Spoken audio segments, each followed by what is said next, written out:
Maka secerdas-cerdasnya manusia adalah manusia yang selalu mengingat-ingat kematian sebagai bukan akhir dari kehidupan, tapi justru kematian adalah awal dari kehidupan yang sesungguhnya.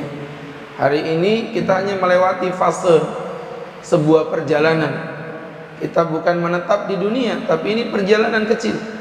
Ya, kita akan menetap kelak di akhirat, dan itulah tujuan yang semestinya.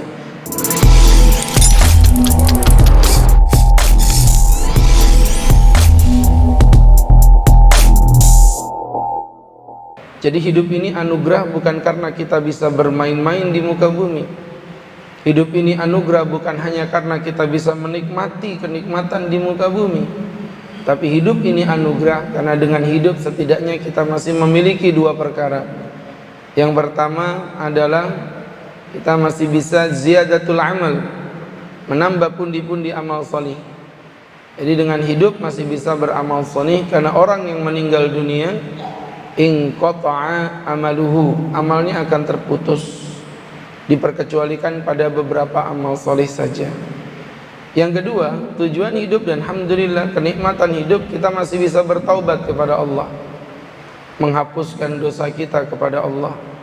Itulah yang dikatakan dalam hadis, taubatul abdi makbul, taubat seorang hamba akan diterima oleh Allah selama belum datang dua perkara, kata Nabi. Yang pertama, malam yughargir, selama belum melakukan ghargharah. Apa itu ghargharah ya Rasulullah? Usulur ruh ilal khulqum, sampainya ruh ke bagian kerongkongan. Ini ketika ruh udah berada di kerongkongan, maka pintu tobat akan ditutup oleh Allah. Yang kedua, kata Nabi, selama belum muncul matahari dari arah barat. Karena apabila matahari telah muncul dari arah barat, maka pintu tobat ditutup untuk seluruh manusia. Maka secerdas-cerdasnya manusia adalah manusia yang selalu mengingat-ingat kematian sebagai bukan akhir dari kehidupan, tapi justru kematian adalah awal dari kehidupan yang sesungguhnya. Hari ini kita hanya melewati fase sebuah perjalanan. Kita bukan menetap di dunia, tapi ini perjalanan kecil. Ya, kita akan menetap kelak di akhirat, dan itulah tujuan yang semestinya. Maka tidak salah seorang laki-laki datang dari Bani Ansor memberikan salam kepada Nabi. Hadis diriwayatkan oleh Imam Ibn Umar. Kemudian apa yang terjadi? Tsumma qala, laki-laki ini berkata, ya Rasulullah, ayyul mu'minina afdal, orang beriman macam apa yang paling utama ya Nabi? Kata Nabi, aksanuhum khuluqa, adalah orang yang akhlaknya paling baik, kata Rasulullah. Qala fa ayyul mu'minin akyas ya Nabi, kemudian mukmin siapa yang paling cerdas ya Rasulullah? Jadi dia bertanya, siapa orang beriman yang paling cerdas ya Nabi? Kata Nabi, aktsaruhum dzikran lil maut, adalah orang yang paling sering mengingat kematian. Wa aksanuhum lima ba'dahu isti'dadan, dan orang yang paling sering continue mempersiapkan kematian. Ulaikal akyas, kata Nabi, itulah orang-orang yang cerdas. Jadi dari sini menunjukkan bahwa hidup ini, Pak, ya, harus selalu mengingat pada kematian. Kenapa orang yang mengingat kematian disebut orang yang cerdas?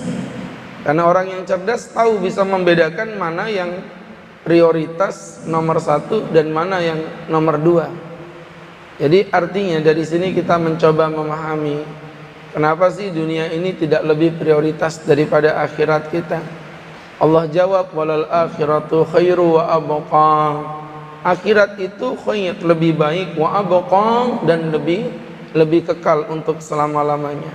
Maka betapa bodohnya orang-orang yang tertipu untuk sesuatu yang cuman sementara dengan meninggalkan sesuatu yang bersifat khalidina fiha mu'abbadah, yang bersifat forever.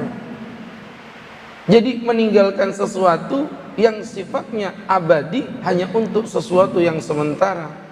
Ya, dan itulah makna wa mal hayatud dunya wa mal hayatud dunya illa mata'ul ghurur.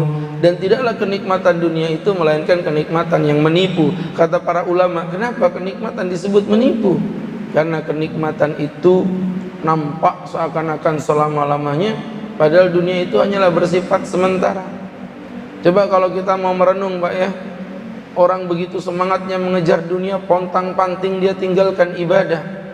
Begitu semangatnya mereka mengejar dunia, pontang-panting mereka tinggalkan Allah dan seluruh syariatnya hanya untuk tergila-gila pada dunia. Padahal sesombong-sombongnya orang, sekuat-kuatnya orang, ya kita melihat para presiden-presiden di masa keemasannya, ada Bapak Soekarno, ada Gus Dur, ada Bapak Soeharto. Mereka adalah orang-orang yang memiliki jabatan tertinggi di masanya, ya. Namun ketika Allah memanggilnya, maka tidak ada yang tersisa kecuali nama. Bahkan hari ini pun jarang pula kita mengenang mereka. Artinya sebegitulah dunia yang singkat dan fana ini.